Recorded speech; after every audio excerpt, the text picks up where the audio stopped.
சிவகங்கையில் பாஜக பிரமுகர் செல்வகுமார் வெட்டி படுகொலை செய்யப்பட்டார்.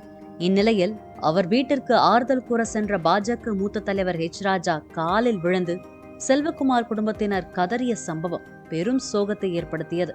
சிவகங்கை மாவட்டம் வேளாங்குளம் கிராமத்தைச் சேர்ந்த பாரதிய ஜனதா கட்சியின் கூட்டுறவு அணி மாவட்ட செயலாளர் செல்வகுமார்.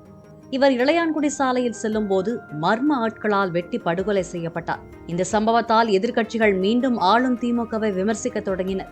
மேலும் போலீசார் தனித்தனியே வழக்கு பதிவு செய்து தீவிர விசாரணை மேற்கொண்டு வருகின்றனர். இந்நிலையில்தான் கொலை செய்யப்பட்டு இறந்த பாஜக பிரமுகர் செல்வகுமாரின் குடும்பத்துக்கு ஆறுதல் கூற பாஜக மூத்த தலைவர் ஹெச் ராஜா நேரில் சென்றார்.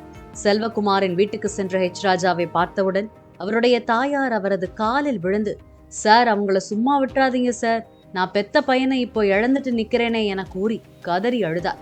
இதை பார்த்த ஹெச் ராஜா, எழுந்தரிங்கம்மா என கூறி ஆறுதல் கூறினார்.